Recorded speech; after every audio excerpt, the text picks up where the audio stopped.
Shalom, eu sou Rosh Ezra, criador do canal Or Torá, Luz da Torá. Hoje nós estaremos fazendo alguns comentários acerca das acusações que geralmente são destinadas a Yeshua, o acusando de falso profeta, de herege, acusações feitas por aqueles que seguem uma linha antimissionária, tentando, é claro, desqualificar Yeshua, ao Messiado, e também desqualificar o próprio Novo Testamento, material esse que traz muita informação das primeiras Kehilot existentes no primeiro século, principalmente das Kehilot, as congregações que seguiam a linha Netzarim.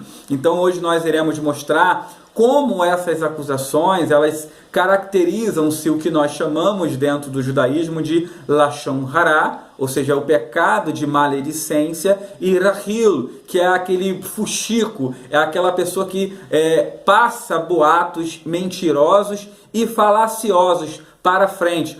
Esses dois pecados são pecados terríveis dentro do judaísmo, e infelizmente ele é praticado hoje por muitos que dizem fazer parte de um contexto judaico. Nós estaremos utilizando literatura normativa dentro do judaísmo para mostrar a contradição desses segmentos e como esses grupos, que eu acredito que não representam uma totalidade do pensamento judaico, eles na verdade não conhecem sobre a literatura que eles estão utilizando. Então nós iremos mostrar com base em literatura normativa dentro do judaísmo que essas acusações são falsas e, sobretudo, que eles estão pecando no pecado terrível de Lashon Hara, E vamos falar da gravidade desse pecado. Então eu peço a você, o perfil desse material ele será um pouco diferente, tenha paciência, ele será um pouquinho longo. Eu acredito que teremos em torno de 30 minutos a 35 minutos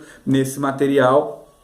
E nós então, mas será um material muito proveitoso.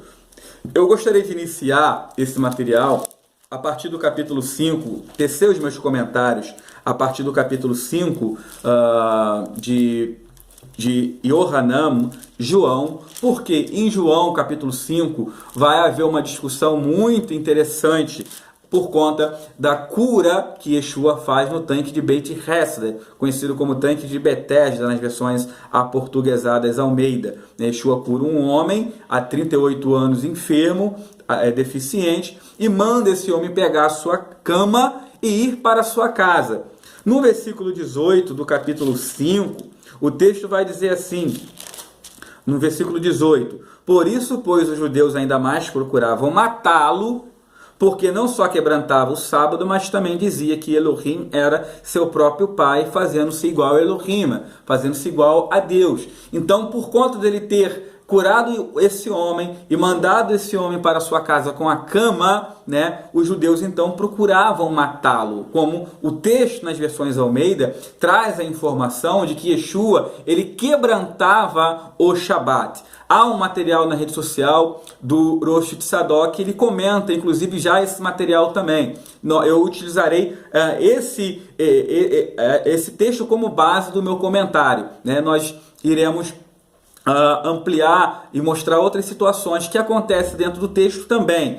O texto ele fala que Yeshua quebrantava o Shabat. A expressão que aparece dentro do texto grego para quebrantar, ela está relacionada com o verbo luor, o verbo relacionado com soltar, com afrouxar e também com transpassar, dependendo do contexto. Nesse contexto aqui, na verdade, ela tem a ideia, o conceito de uma flexibilização ou uma flexibilidade no que se refere às leis relacionadas com a observância do Shabat. Era como se Yeshua, na verdade, ele não estivesse quebrantando o Shabat, mas sim afrouxando a Alahá de Shabat. A expressão Alahá, para quem não sabe, ela vem do verbo hebraico o infinitivo lechalé, que significa andar, caminhar, sobre. Então, quando nós falamos Alahá, são leis que foram criadas orientando a forma como o povo deveria andar, ou seja, praticar a palavra, praticar os mandamentos.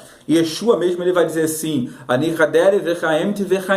eu sou o caminho, a verdade e a vida, ou seja, eu sou o caminho, eu sou a forma como adequada como vocês devem andar e viver na Torá. Então, ele flexibiliza, ele não transgride o Shabat, mas sim ele flexibiliza o Shabat. Para entender melhor esse conceito de flexibilização, é claro que você que está nos assistindo, e muitos não sabem, não tem essa ferramenta ainda, mas se fizermos uma leitura simples, por exemplo, no tratado, na Ordem de Moed, no tratado de Shabat, nós iremos entender melhor a quantidade de emendas e de ensinamentos que havia em torno do Shabat, de instruções. Tanto que, durante o período do Segundo Templo, o Shabat ele havia assumido uma característica totalmente puritana e ascetista, ou seja, eram tantas proibições que havia em torno do Shabat, que o Shabat ele perdeu aquela característica de festa, conforme nós encontramos em Vaikra, né, no Sefer Vaikra, Levítico, capítulo 23, que leciona sobre as festividades, e o Shabat encabeça praticamente na lista todas essas festividades, até porque o Shabat é uma festa.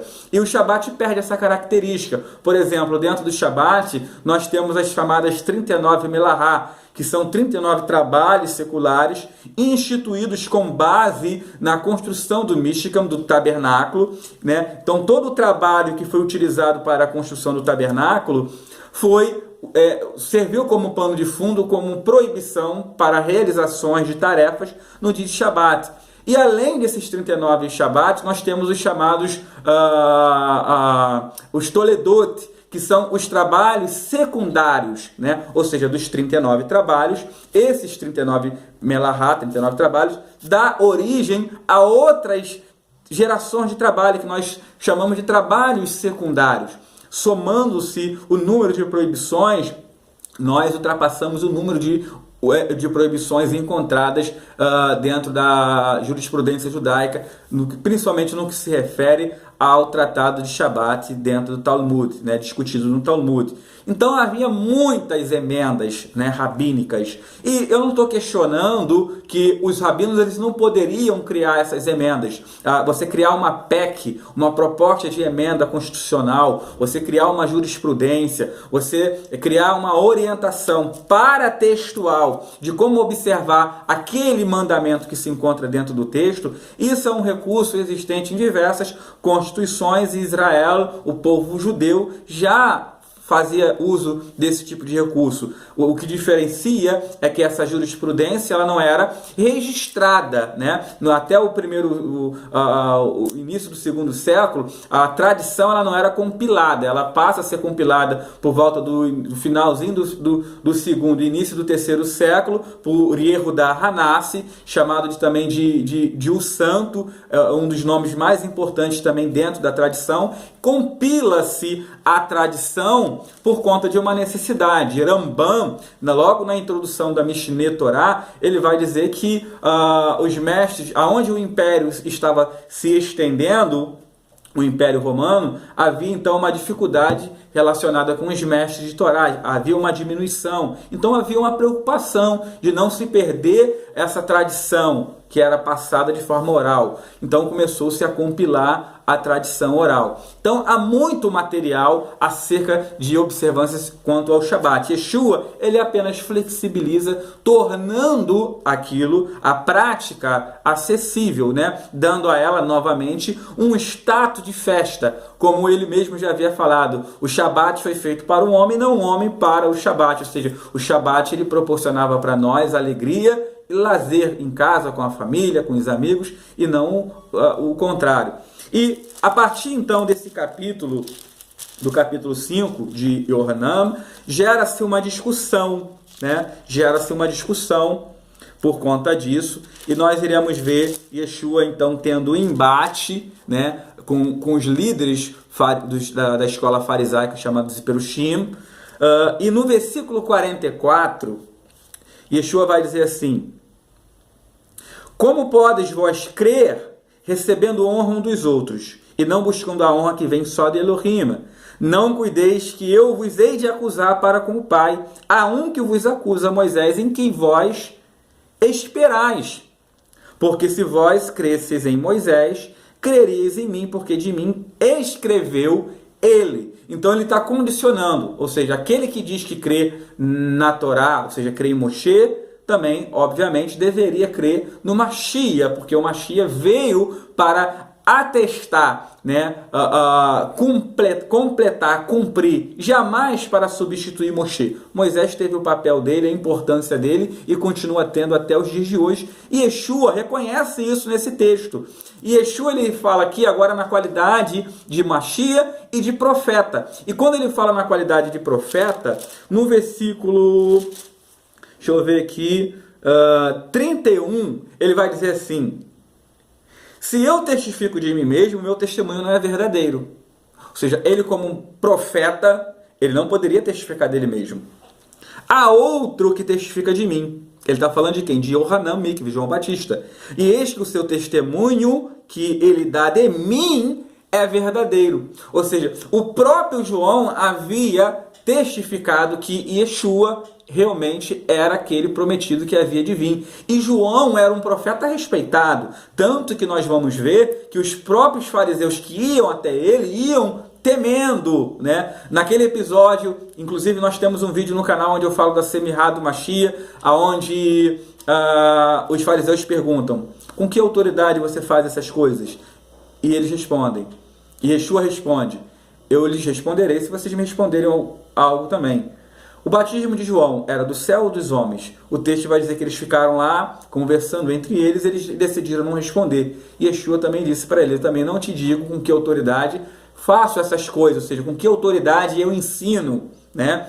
E se eles falassem o batismo de João era do céu, eles estariam reconhecendo que João era de fato um profeta enviado de Elohim, e o Mashiach e Yeshua ia falar assim para eles: com que autoridade eu faço? Com a autoridade dada a mim por intermédio de Yohanan. Ou seja, João havia dado semirá para ele fazer tal coisa. Ele, como rabino, como homem, ele precisava dessa semirá. E ele recebe de Yohanan, né? Então João dava testemunho dele. Nós temos registros disso no chamado Novo Testamento. Então o testemunho de um profeta, ele era suficiente para qualificar uma pessoa como profeta sem que ela viesse a ser julgada pelo tribunal, pelo Beit Din. Eu falo isso, busque lá no vídeo onde eu falo da Semirá de Yeshua. Eu uso a Mishneh Torah, os fundamentos da Torá, capítulo 7 e o capítulo 8, onde fala da característica de um profeta, como o que um profeta precisava para ser aceito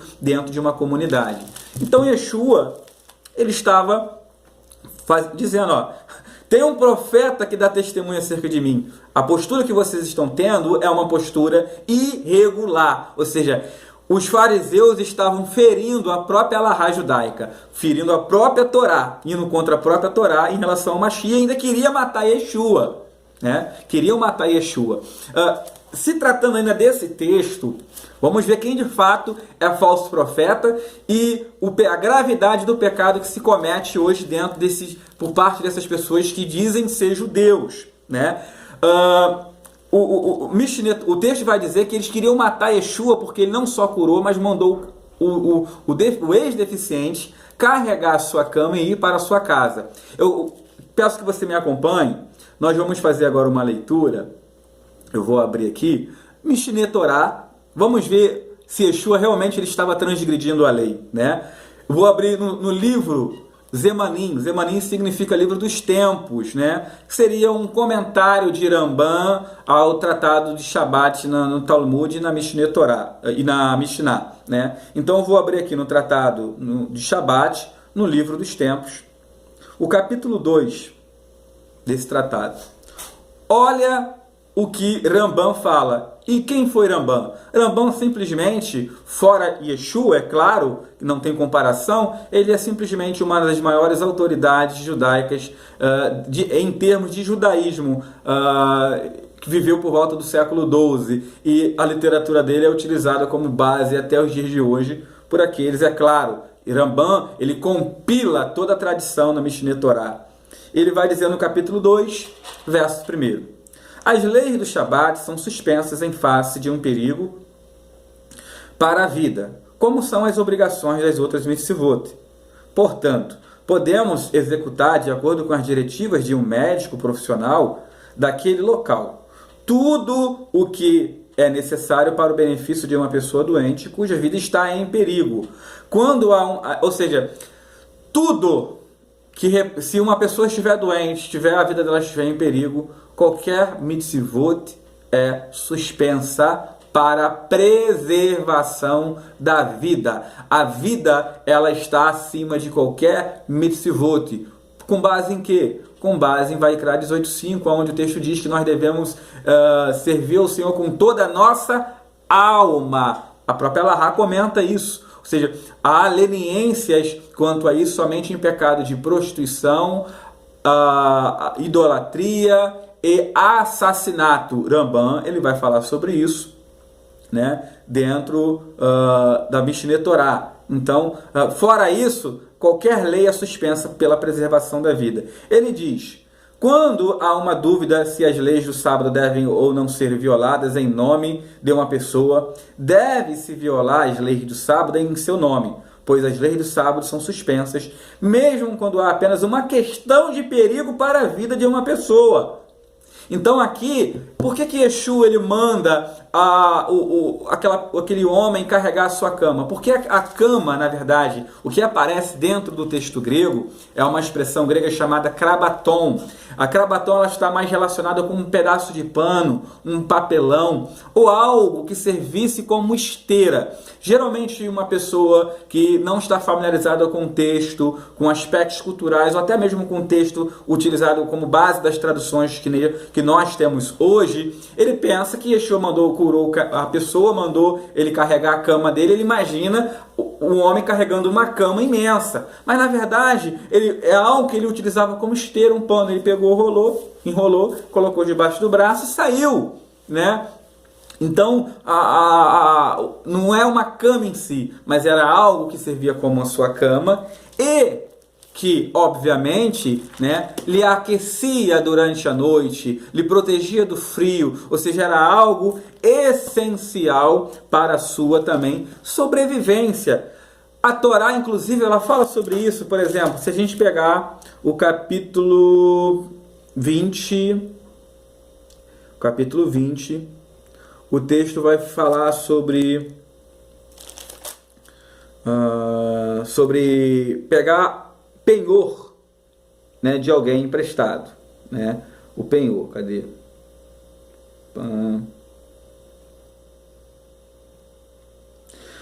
O texto vai dizer que quando uma pessoa você devia algo a alguém, não pagou, a pessoa pegava o penhor. Só que antes do pôr do sol, o penhor que você pegou, aquela peça de roupa, cobertor, alguma coisa, deveria ser entregue, porque aquilo era utilizado como proteção, né, para a pessoa durante as noites. Então ela não deveria...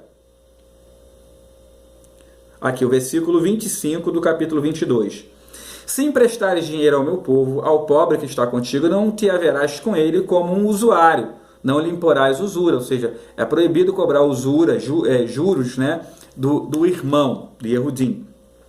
Se tomares em penhor a veste do teu próximo, lhe restituirás antes do pôr do sol, porque aquela é a sua cobertura e a veste da sua pele em que se deitaria. Será, pois, que quando clamar a mim, eu o ouvirei, porque sou misericordioso?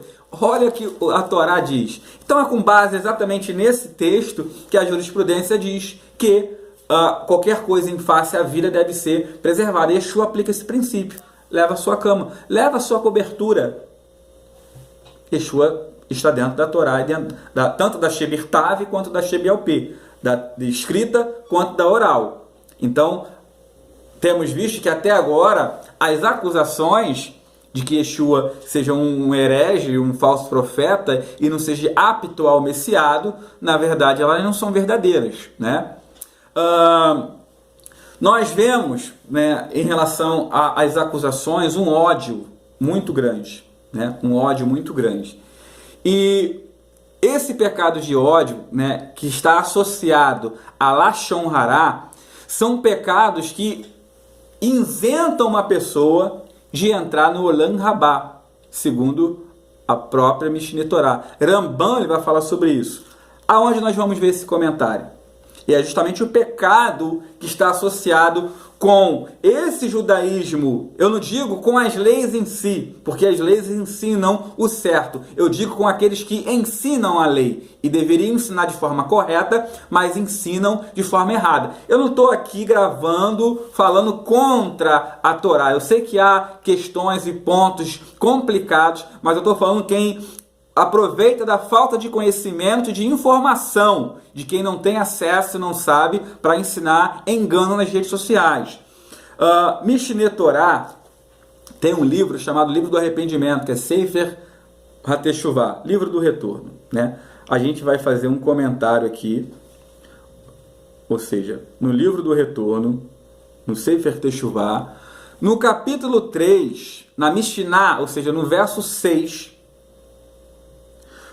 olha o que Rambam ele fala sobre esse pecado de ódio e o pecado de Lashon Hará, calúnia, né? Vamos ver aqui. Capítulo 3, verso 6. Deixa eu ver.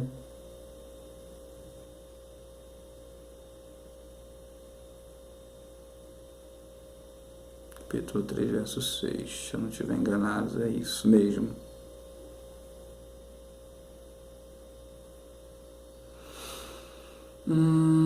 Cadê?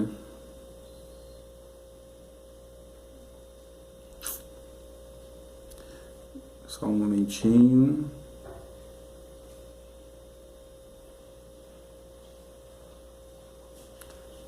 Sim, achei. O texto vai dizer assim: os seguintes indivíduos não têm uma porção no mundo por vir. Olha só. Pelo contrário, suas almas são cortadas e elas são julgadas por suas grandes iniquidades e pecados para sempre. Quem são? Os Giminim, os Epicursim, aqueles que negam a Torá, aqueles que negam a ressurreição dos mortos e a vinda do Redentor messiânico, negam a vinda do Redentor messiânico, e ele já veio. Aqueles que se rebelam contra Elohim, aqueles que causam muitos a pecar, que levam pessoas ao pecado, né? Aqueles que separam-se da comunidade, aqueles que orgulhosamente cometem pecado em público, como Jeroboão fez, aqueles que traem judeus para as autoridades gentílicas. Opa, olha que interessante. Yeshua foi entregue para Pilatos. Ele começou o julgamento no tribunal judaico, no Beit Din Gedolá, e depois foi entregue para Pilatos, um governador pagão. A Halahá diz que não entrarão no Olam Rabá aqueles que entregam os judeus para autoridades gentílicas. Rambam está falando isso. E o que foi feito com Yeshua? Entra aí no meu canal aí, você que se diz conhecedor de Halahá, comenta isso, né? O texto vai dizer: aqueles que lançam medo sobre o povo por outras razões que não são o serviço de Deus, assassinos e caluniadores. Lashon Hará. Então tem dois pecados aqui que nós podemos comentar: aqueles que entregam o judeu para autoridades gentílicas e a calúnia. São dois pecados que são cometidos até os dias de hoje por quem faz parte desses segmentos. Por alguns, não todos, mas a gente vê alguns defensores em redes sociais. Acusam Yeshua falsamente, caluniam, cometem Lashon Hará. E nós vemos nitidamente que Yeshua foi entregue à autoridade gentílica para julgamento, né? Então, as autoridades judaicas entregaram eles para a autoridade gentílica. Uma outra questão, que eu não vou aprofundar agora nesse tema, quando nós lemos, por exemplo, o Tratado de Sanedrim, na ordem de Zenequim, o texto vai dizer, por exemplo, que nenhum julgamento poderia se iniciar na véspera de Shabat nem em Yom Tov. E Yeshua foi julgado quando? Ele começou a ser julgado quando? Então, por isso que o julgamento de Yeshua foi de forma negligente, foi feito às pressas. O próprio texto vai dizer que eles contratam falsas testemunhas, né, para julgar a Mashiach. Aí, nós vemos, né, que o pecado de calúnia e o pecado né, que é um pecado de calúnia que está associado com um ódio desmedido, ele inclusive vai ser comentado no tratado de Iomá como sendo um dos pecados que motivou a queda de Jerusalém no segundo, a queda do templo de Jerusalém no ano 70. Olha o que o texto vai dizer. Eu vou procurar aqui esse texto, deixa eu ver. Cadê? Tratado de Iomá.